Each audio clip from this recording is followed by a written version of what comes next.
우리가 참 목소리를 읽겠습니다. 16절부터 시작. 보라 내가 너희를 보냄이 양을 이리 가운데 보냄과 같도다. 그러므로 너희는 뱀같이 지혜롭고 비둘기같이 순결하라.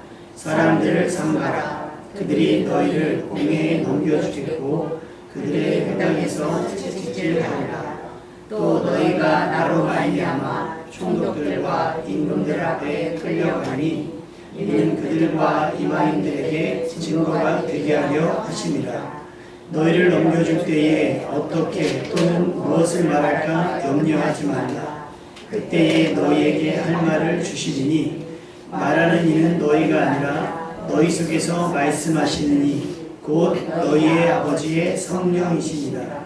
장차 형제가 형제를 아버지가 자식을 죽는 데 내주며 자식들이 부모를 대적하여 죽게 하리라. 또 너희가 내 이름으로 말미암아 모든 사람에게 미움을 받을 것이나 끝까지 견디는 자는 구원을 얻으리라. 이 동네에서 너희가 박해를 하거든 저 동네로 피하라. 내가 진실로 너희에게 이르노니 이스라엘의 모든 동네를 다 다니지 못하여서 인자가 오리라. 아멘. 전래동화 가운데 그 해와 달 이야기를 보면 엄마가 떡을 하고 애들 집에 두고 떡을 팔다가 오는 길에 호랑이를 만나죠. 호랑이가 아주 유명한 말을 하죠. 뭐라고 말하지? 그놈? 떡 하나 주면 안 잡아먹지. 대부분 이렇게 시작이 돼요. 이번 한 번만. 그것만 하면 내가 이제 하나 줬어요. 그래서 불이 나게 가는데 또 쫓아와서 떡 하나 주면 안 잡아먹지. 떡을 다 빼앗겼어요. 그러고 났는데도 배가 안 찼는지 또 와서 파를 먹고 결국은 엄마를 잡아먹고 나서 그 집을 아니까 가서 그 자식들도 잡아먹어야 되겠다. 그래가지고 이제 엄마처럼 해서 아이들한테 가는데 아이들이 속을 뻔하다가 아니라고 하면서 달아나잖아요. 여러분 거기서 어떤 교훈을 얻으세요? 떡은 한 개만 주면 안 되겠구나 뭐 이런 교훈을 얻으십니까? 떡은 다 팔아야겠구나 아니면 그 길로 가지 말아야 되겠구나 이런 얘기를 피할 수 있으면 피해야 됩니다. 엄마가 돌아가셨어요. 원수잖아요. 복수할 마음이 왜 없겠습니까? 근데 마주에서 호랑이랑 싸워서 이길 확률이 몇 프로나 되겠어요? 그러면 달아나야 삽니다. 오늘도 말씀 마지막 부분에 뭐라고 있어요? 이 동네에서 너희를 박해하거든 저 동네를 뭐하라? 피하라고 성경은 우리에게 교훈하고 있습니다. 뭐든지 맞서서 이기는 것만이 능사가 아니라 때로는 우리가 뱀처럼 지혜롭게 피할 수도 있고 숨을 수도 있고 그런 결정을 할 수 있는 지혜로운 여러분 되시기를 주님의 이름으로 부탁을 드립니다. 원래는 말씀 준비를 이걸로 하지 않았다가 지난주에 저가 겪었던 일들이 있어서 깨닫게 된 게 많아요. 내가 온실 속에 화초처럼 살았구나. 내가 목회하는 20년이 목회하는 동안 내가 목사로 전도사부터 목사로 살아가면서 내가 교회 안에만 있었더니 야 이게 면역력이 없는 거예요. 세상 사람들이 내게 하는 말에 대해서 여러분은 저에게 막 함부로 말씀하지 않잖아요. 근데 제가 평일에 목사가 아닌 코치로 있다 보니까 전에 민원을 넣으신 분께서 이번에 나의 면전에도 대고 불친절하다고 막 얘기하는 거예요. 그래서 그 말을 하는데 막 그게 아니라고 오해시라고 말씀을 드리는데도 막 얘기하는 거예요. 막 무시당한 기분도 들고 막 이렇다는 거예요. 그래서 제가 왜 회원님을 무시하겠어요? 라고 했더니 그분이 정색을 하시면서 하는 말이 그렇다고 코치님이 나를 무시한다고 제가 무시당할 사람은 아니에요. 막 이런 식인 거죠. 막 이런 식으로 얘기하다가 그냥 훅 가버리는 거예요. 다른 사람들 다 있는데. 민망하기도 하고 창피하기도 하고 화가 나기도 하는데 야 이게 내가 목사로서 어떻게 해야 되나 하다가 문득 든 생각이 뭔지 아세요? 야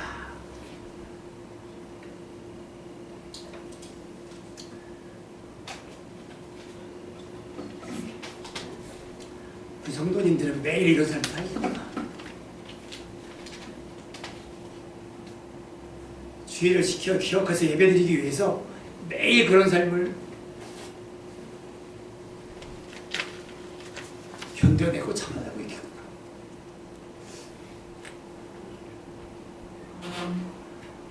드릴 말씀이 없는 거예요.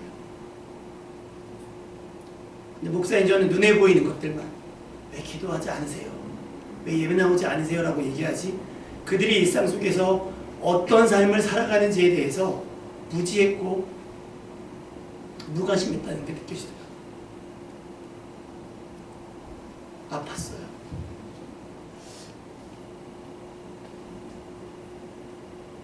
여러분의 삶 가운데 경험되어지는 많은 것들 속에서 분명한 것은 하나님께서 여러분을 지키실 것인데, 때로는 감당할 수 없을 만큼의 수모가 있을 수도 있고요, 감당할 수 없는 어려움들이 있을 수도 있을 겁니다. 여러분 끝까지 참고 견뎌내는 여러분 되시기를 주님의 이름으로 축원합니다. 죄송합니다. 예수님께서 제자들을 이제 파송해야 되고, 이제 곧 예수님은 그들과 이별을 해야 하잖아요. 잠시 동안 떠나 있어야 되는데, 그 심정을 고스란히 설명한 것이 오늘 마태복음 10장 말씀인 거예요. 16절 말씀에 보면, 보라, 내가 너희를 보냄이 양을 이리 가운데 보냄과 같다. 여러분 상식적으로 양을 이리 가운데 보내면 어떻게 되는 거예요?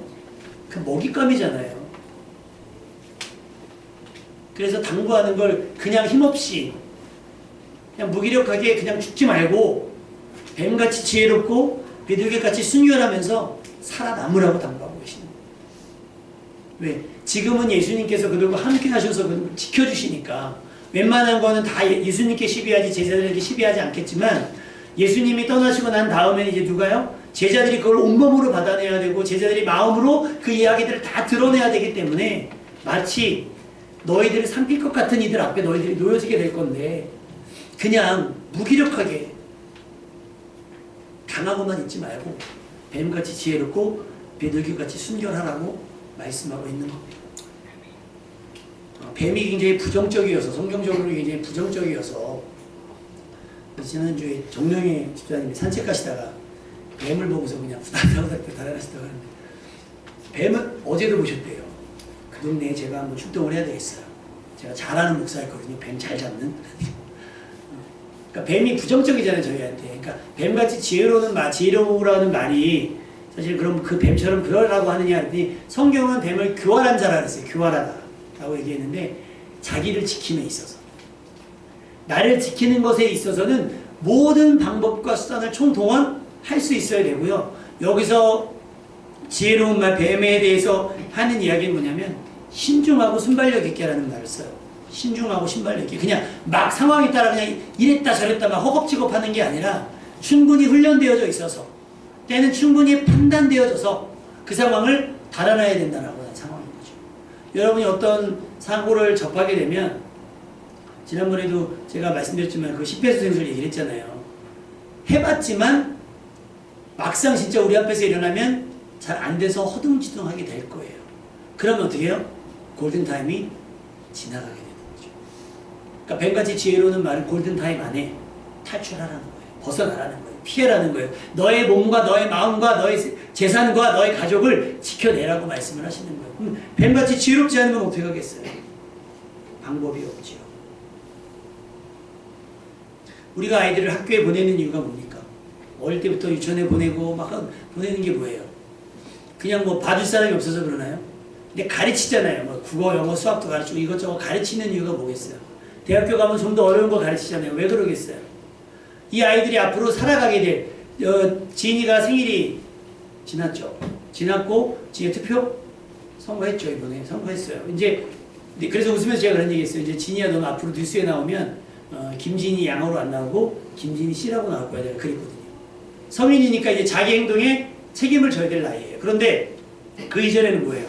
부모가 혹은 학교가 책임을 져준단 말이에요. 아직 어리니까, 아직 약하니까 편을 들어준단 말이죠. 그런데 이제 성인이 되면 내가 한 말, 내가 한 행동에서 내가 책임을 져야 되니까, 그것에서 실수가 없고 그것에서 뒤처지지 않고 그것에서 밀려나지 않도록 강한 사람으로 키우려고, 실력 있는 사람으로 키우기 위해서 우리가 국어, 영어, 수학을 가르치고 학교를 보내며 학원을 보내는 거예요.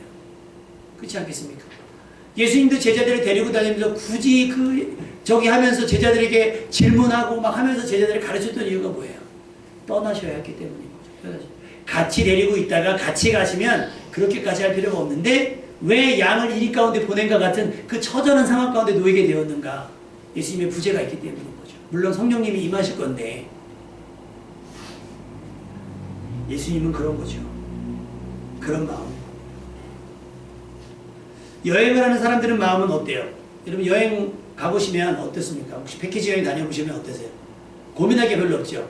오세요 뭐고 모이세요 모이고 드세요 먹고 가세요 뭐 가면 돼요. 근데 만약에 내가 자유여행으로 왔다 그러면 어떻게 돼요? 내가 상황 와서 버스표도 끊어야 되고 배편도 끊어야 되고 식당도 예약해야 되고 숙소도 예약해야 되고 비행기도 예약해야 되고 막 다 혼자 해야 되잖아요. 출애굽기에 그런 부담을 가졌던 사람이 누구냐면 모세예요. 혼자. 나머지는 마치 광야 패키지 여행을 온 것 마냥 아 왜 일로 왔어? 먹을 것도 없구만. 목마르잖아. 이런 얘기를 한단 말이에요. 뱀처럼 지혜로웠다면 어떻겠어요? 광야는 이런 곳이래. 물 좀 아껴 먹자. 광야의 한복판에 들어가면 물이 없을 수도 있으니까 우리 아껴 먹자. 야 음식을 구할 수가 없으니까 음식을 좀 아껴 먹자. 야 사람들 간헐적 단식도 한다더라. 우리 하루에 한 끼만 먹자. 조심히 다니자. 하면서 일상생활을 축소했을 거예요. 근데 마치 애굽을 나온 것이 구원의 완성인 것처럼 착각을 하고 이들은 이곳에서 고기를 구하며 이곳에서 우리가 죽게 생겼다라고 불평하고 원망했던 사람들이 그 사람이에요. 패키지 여행이 아니잖아요. 생사를 건 탈출이잖아요. 그러면 하나님의 말씀의 뜻에 집중해야죠. 모세만 하나님의 뜻과 하나님의 마음에 집중을 했습니다. 그들이 살아가야 할 세상을 알았다면 각오했을 것이고 각오했다면 묵묵히 이 악물고 견디고 또 버티고 했을 겁니다. 하지만 그들이 통과해야 할 광야에 대해서 관심도 없었고 그저 먹고 마시는 것이 그들이 구하는 대부분의 것들이었습니다. 예수님에게 제자들이 그렇게 보였을 거예요. 모세가 이스라엘 백성을 보듯이. 이거 어떡하지? 그래서 예수님께서 돌아가시기 전에 제자들을 위해서 요한복음을 보면 긴 시간 기도하시잖아요. 나는 가지만 남겨두는 이들을 위해서 하나님께서 이들을 지켜주시기 원합니다라고 기도하신 이유가 나랑 있을 땐 강해 보이지만 여러분 똥개도 자기 집 앞에서는 진돗개한테 막 진돗개를 물으려고 한대요. 근데 나와봐요. 재밌는 영상이 막 개 두 마리가요. 진짜 당장이라도 서로 물어 죽일 것처럼 문 하나 사이로 두고 막 짖는 거예요. 그걸 보고 주인이 앞에 보였다 막 하니까 문을 싹 열었어요. 그랬더니 둘이 동시에 막 짖다 문이 확 열리니까 진짜로 영상이 그게 있었어요. 너무 웃기지 않습니까? 아이들이 그러잖아요. 부모님이랑 가면 마치 자기가 뭐가 된 것처럼 자기가 어른인 것처럼 막 그래요. 학생들도요. 자기들끼리 몰려다니잖아요. 뭔가 된 것처럼 막 이렇게 우시다시면서 막 가로로 가요. 가로로 죽어요. 저도 한 10년만 젊었어도 비키지 하루도 요즘에는 아유 우리 학생님들 지나가셔야죠. 양보를 합니다. 큰일 나면 안 되니까. 굳이 싸움을 만들 필요는 없잖아요. 그럼에도 불구하고 하나님이 보시는 여러분은 어떠하셨을 것 같아요? 여러분 하나님이 보시는 여러분은 출애굽할 때 모세 같을 거예요? 아니면 백성들 같을까요? 예수님은 시간을 헛되이 쓰시지 않고 하나님의 나라를 전파하며 앓는 자들을 고쳐야 하는 제자들을 위해서 그들에게 큰 능력을 베풀어 주시고 그들을 한번 보내보세요. 실습경. 그들이 다녀옵니다. 다녀와서 일어난 일들을 막 설렘과 흥분됨으로 막 이야기를 해요. 여러분 상상해보세요. 여러분이 누군가를 위해서 기도했는데 병원에서 못 고친다는 병이 있고 나았어요. 얼마나 흥분되겠습니까? 주일날까지 못 기다려요. 그분들 평일날 교회 오십니다. 뭐 헌금하라고 안 했는데요. 헌금해요. 신기하거든요. 놀랍거든요. 마가복음 16장 17절에서 18절 믿는 자들에게는 이런 표적이 따르리니 곧 그들이 내 이름으로 귀신을 쫓아내며 새 방언을 말하며 뱀을 집어올리며 무슨 독을 마실지라도 해를 받지 아니하며 병든 사람에게 손을 얹은즉 나으리라. 할렐루야. 이런 능력이 믿는 여러분들에게 가득 나타나기를 주님의 이름으로 축원합니다. 그러니까 제자들이 이런 능력을 갖고 있으면 예수님이 그랬잖아요. 사람들이 많으니까 사실은 그 전에 예수님을 여러 번 죽일 뻔하지만 죽이지 못했던 게 뭐예요? 군중들이 비호하니까. 많은 사람들이 낳고자 하고 실제로 낳고 하니까 이들도 머뭇거려진 거예요. 그러니까 제자들에게 이런 능력이 있으면 어느 정도 제자들도 자기 보호장치가 될 수 있겠거니 예수님이 그렇게 생각을 하셨을지도 모르겠습니다. 사실 이런 능력은 예수님만 가능하셨던 사역인데 이제는 그 사역을 누구에게? 제자들에게 위임하시는 겁니다. 마치 모세가 누구에게? 여호수아에게 그 사명을, 남은 사명을 위임했던 것처럼.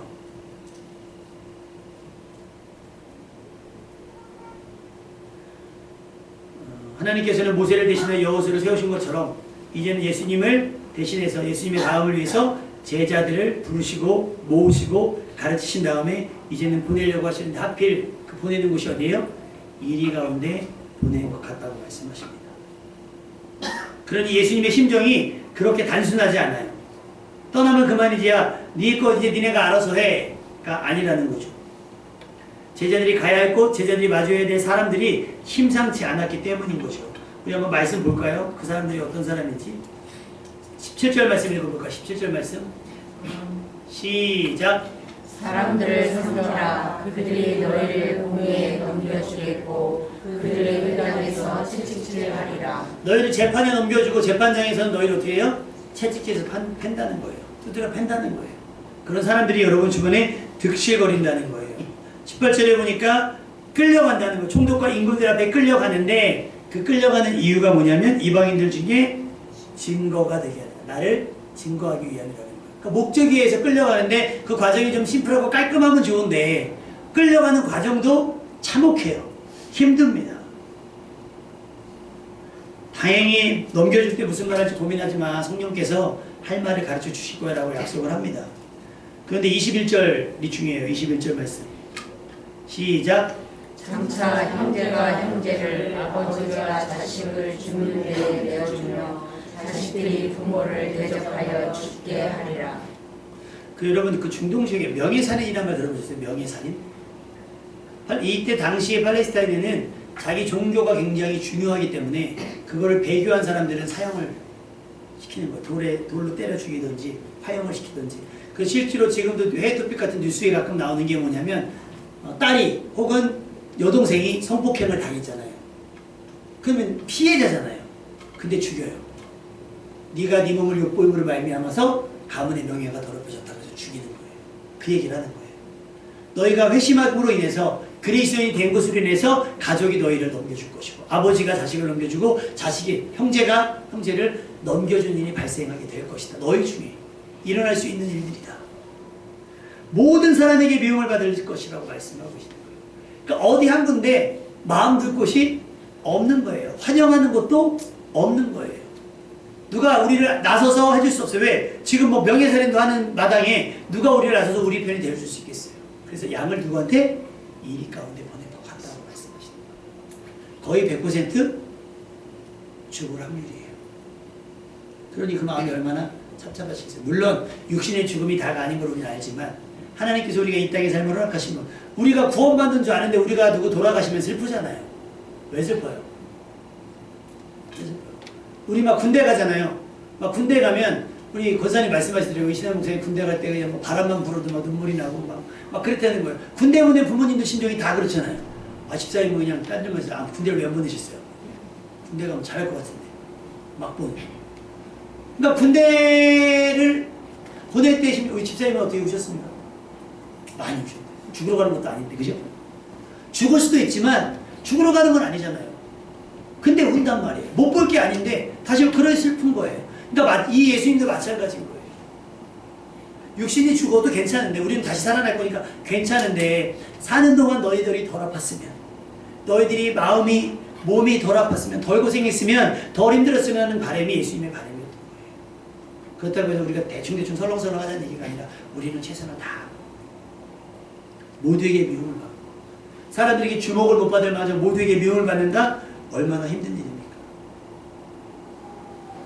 그런데 여러분 하나님의 약속은 이거예요. 신명기 32장 10절 여호와께서 그를 황무지에서 짐승이 부르짖는 광야에서 만나시고 호유하시며 보호하시며 자기의 눈동자같이 지키셨도다. 할렐루야. 이것이 하나님의 약속입니다. 그러니까 아무것도 염려하지 말고 누구에게도 겁먹지 말고 하나님께서 보내신 곳에 갈 수 있는 용기 있는 여러분들 시길 주님의 이름으로 축원합니다.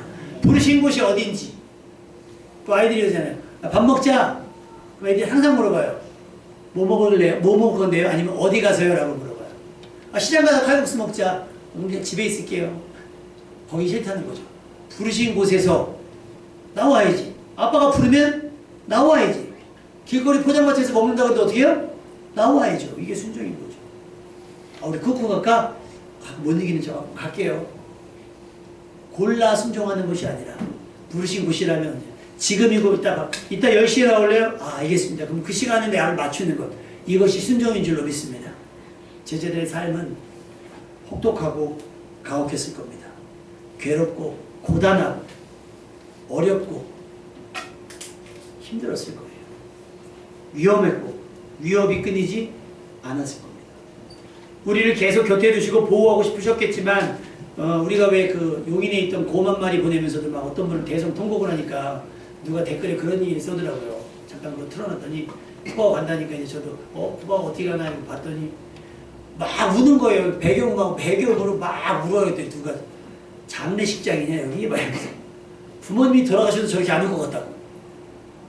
아니 푸바오가 죽으러 가는 것도 아닌데. 그리고 곰은 곰이잖아요. 키우던 개, 또 반려견하고는 좀 더 차이가 있지 않겠습니까? 근데 여러분 반려견도 죄송한 얘기지만 반려견도 그냥 견이에요. 고양이도 반려묘예요. 그러니까 가족같이 될 수는 있지만 가족이 될 수는 없는 인격. 그러니까 이게 좀 애매해요. 교회들마다 심지어 이제는 그런 얘기가 나와요. 왜 그 노키즈존처럼 뭐 그런 것도 있지만 펫 카페들에서 강아지 고양이 데리고 들어올 수 있는 이런 데가 있잖아요. 이런 것처럼 이제 앞으로 뭐 예배드리면 고양이 지나다니고 이제 강아지 돌아다니고 막 이런 게 생겼어요. 그래서 강아지 드리면서 세례 베풀어 주세요. 여러분 그것까지는 아니잖아요, 그렇죠? 자기네 강아지 돌아가실 텐다 또. 자기 강아지 죽었다고 장례식 치러달라고 그러는 거 이것까지는 아니지 않습니까? 세상이 어떻게 바뀐다 할지라도 우리 원칙은 있어야죠. 근데 여러분 동물에겐 죄가 있을까요? 없을까요? 동물은 하나님께 주신 본성대로 살아요. 그러면 저기 호랑이가 잡아먹으면 그만큼 살해를 하는 겁니까? 하나님이 그 하위 계층의 그 먹이사슬 하위 계층을 식량으로 주신 거기 때문에 걔네는 생육하고 번성하기 위해서 먹어야 되는 거예요. 배고플 때가 먹잖아요. 그죠? 그러면 그렇게 따지면 우리가 성경을 통해서 보면 여러분이 키우던 강아지와 고양이는 어디로 갈까요?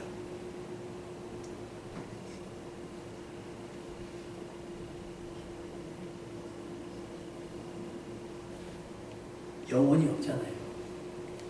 영혼이 없는데 우리가 하나님 나라를 묘사하는 이사야 말씀에 보면 독사벌에 손 넣고 사자와 같이 뒹굴고 한다잖아요. 그래서 왜 가끔 드라마나 영화 같은 거 보면 이렇게 사람이 죽으면 키우던 반려견이 마중 나온다라고 얘기를 하거든요. 우리 바람이긴 해요. 일단 여러분 반려견이 마중 나오는 것보다 더 중요한 건 뭐냐면 여러분이 그 앞까지 가셔야 돼요. 아멘입니까? 그러려면 오늘 하나님의 말씀은 뭐라고 말씀하시냐면 끝까지 견디는 자. 끝까지 견뎌야만 구원을 얻는다는 거예요. 제가 그때 어제 그 며칠 전에 그 일을 겪으면서 막 진짜 막 말을 하다가 막 눈물이 나는 거예요. 그래서 막 고개 돌려가지고 막 참았어요. 막 너무 왜 말을 이렇게 하시지? 왜 나한테 말을 이렇게 하지? 내가 혹시 내가 변했을 수도 있겠구나. 그래서 다른 분들이 그 상황을 봤잖아요. 그러니까 뭘 물어보시더라고. 어떻게 된 거냐. 죄송하다고 혹시 제가 태도가 바뀐 게 있거나 제가 설명을 할 때 조금 불편하신 점이 있으면 말씀을 해달라. 그랬더니 갑자기 왜 그러시는 건데요? 그래요. 지금 방금 민원이 들어와서 면전에서 민원이 들어와서 그렇다 했더니 선생님 세상에는요 이런 사람 저런 사람 미친 사람 많아요. 신경 쓰지 말라는 거예요. 근데 그럼에도 불구하고 그분들은 저를 좋게 봤으니까 그렇죠. 그분들은 저를 목사인지 모르거든요. 근데 저를 목사인지 아는 분이 딱 한 분 있다 했잖아요. 그분하고 얘기를 했어요. 이게 좀 어렵다고 얘기를 했더니 막 얘기하는데 자기가 듣는 얘기들이 있잖아요. 사람이 듣는 이런 분이 없다고 막 얘기를 하신대요. 전에 분과 비교하면서 막 정말 좋은 얘기만 하시는 분인데 전에 있던 분은 표정도 없고 그래서 너무 어려웠는데 너무 친절하게 잘 가르치신다고 막 이렇게 되는 거예요. 저 사람은 그러면 왜 불편했을까? 억울한 감정이 들잖아요. 그래서 아까 제가 말씀드린 게 그런 거예요. 이 억울한 감정이 나는 이 한 번에 이렇게 한 방에 훅 막 이렇게 정신을 좀 차리게 했는데 여러분은 매일 상사한테 이웃에게 혹은 심지어 가족들에게도 그런 이유 없는 원인을 알 수 없는 것들을 막 당하잖아요. 마치 이리 앞에 양처럼. 이리 앞에 양처럼. 당하잖아요. 가끔 보면 뱀 농장에 흰 쥐를 풀어요. 그러면요, 뱀이 한 번에 안 잡아먹는다는데요. 싹 가다 지나가다가 탁 물고요, 놔준대요. 그럼 쥐가 막 도망간대요. 독이 들어갔으니까 좀 이따 죽는데. 그러면 천천히 와서 만찬을 즐긴대요. 이렇게 쫙 한 입에 먹을 것 한다는 거죠. 우리가 그런 상태에 놓여 있다라고 하는 거예요. 여러분, 뱀같이 지혜롭고 비둘기 것처럼 순결하시기를 주님의 이름으로 부탁을 드립니다. 그러니까 모두 맞서지 마세요. 저 사람을 이기려고 하지 마시고 설득하려고도 하지 마시고요. 받아들이고 그냥 소화시키면 돼요. 상처를 준다고 굳이 내가 그 상처를 받을 필요는 없잖아요. 그래가지고 제가 울면서 안사람이 속상해가지고 안사람이 막 통하니까 안사람이요. 그럴 때마다 저희 안사람이 참 귀한 게 다 받아줘요. 다 받아줘요. 그랬어. 왜 그런데? 그래서 다 받아줘요. 그러면서 이제 권사님 뵈니까 빨리 권사님한테 또 얘기하라는 거예요. 10명한테 얘기하고 나면 싹 풀리니까 얘기하라는 거예요. 근데 제가 첫 번째 민원 들어왔을 때 굉장히 데미지가 커가지고 이번 건은 금방 풀어지긴 했어요. 금방 풀어지게 됐는데 그 일이 화요일날 밤에 있었거든요. 근데 목요일날 그분들이 또 오잖아요. 낮에 레슨이 끝났어요. 낮에 좀 쉬었다가 저녁에 들어가는데 5시부터 머리가 막 아파오기 시작하는 거예요. 어떡하지? 내가 바보인 척 안녕하세요? 또 이렇게 할까? 아니면 정색을 할까? 뱀같이 지혜로워지기 시작했습니다. 제가 마스크를 썼어요.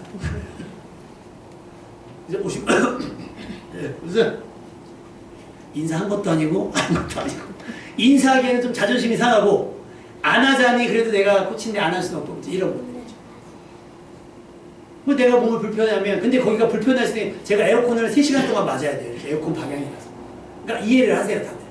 마스크 쓴 것도 이해를 하고 막 그런 거죠. 근데 내가 그 사람을 이긴들 내가 났는데 뭐가 남겠습니까?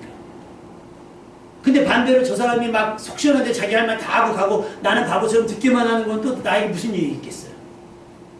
성경은 뭐라고 얘기하죠? 성경은 어떻게 해요? 그냥 오른방 치고 왼방 확 돌려대고 겉옷, 속옷은 얘기도 안 했는데 겉옷을 달라니까 속옷까지 다 벗어주고 더 필요한 거 없냐고 물어봐요. 우리가 무조건 그렇진 않을 거예요.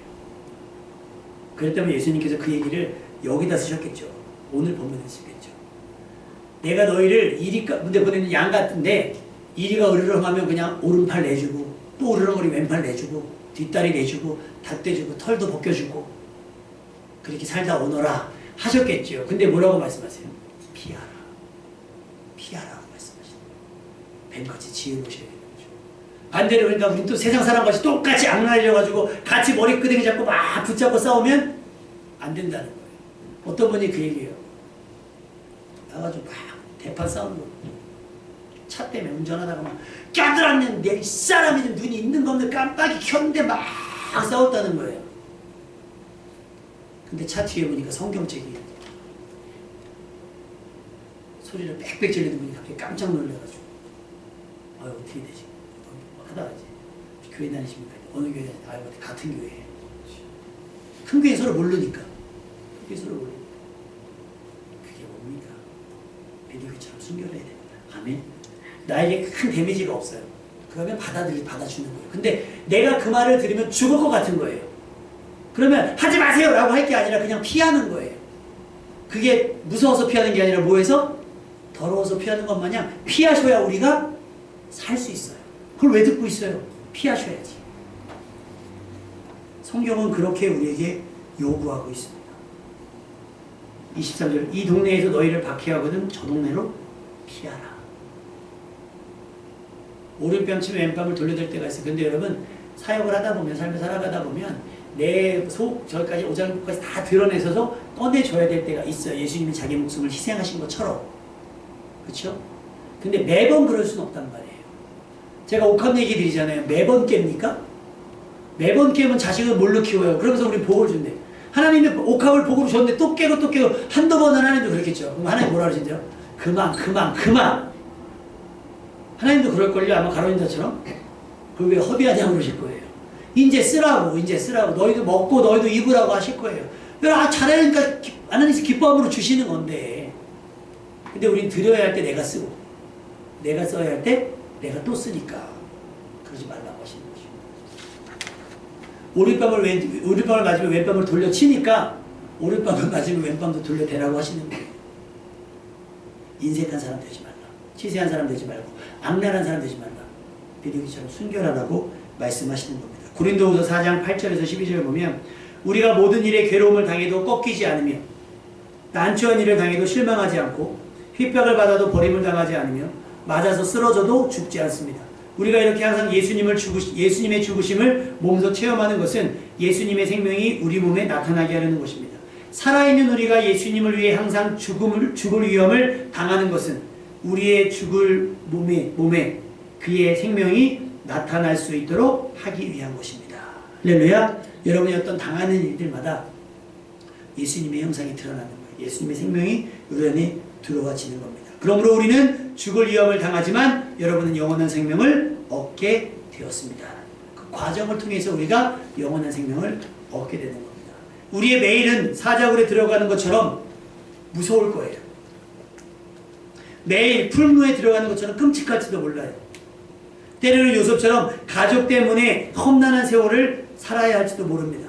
모세처럼 하나님의 뜻을 이해하지 못하는 어리석은 백성들 때문에 억울하고 답답한 일들의 연속일지도 몰라요. 그럼에도 우리가 이 길을 가고자 하는 것은 시온의 대로이거나 어떤 큰 대가가 기다리기 때문이 아니라 하나님 아버지의 마음이 하나님의 뜻이 그곳에 있고 그들을 향해 있기 때문인 줄로 믿습니다. 그래서 저도 여러분을 응원합니다. 여러분 이번 주일 지나면 6월 첫 주도 예배 드렸으니까 좀 좋으면 좋겠는데 그렇지 않을 수도 있잖아요. 좋기를 희망하지만 그러면 오늘 말씀을 기억하시면서 그래 뱀처럼 지혜롭고 비둘기처럼 순결하면서 저 이리떼 속에서 내가 아주 순발력 있는 양이 되어 살아남자. 그것도 유쾌하게 살아남고 구원의 감격과 즐거움으로 유쾌하게 살아남자 하는 여러분이 됐으면 좋겠습니다. 거칠고 험한 이리 가운데서 살아갈 일주일에 평안하기를 또 안전하시기를 여러분이 그날들을 그 일어날 일들을 참아내고 이겨내기를 그래서 끝까지 견뎌내서 구원 얻는 여러분 되시기를 예수님의 이름으로 위로하고 격려하며 응원합니다. 우리 찬양하겠습니다.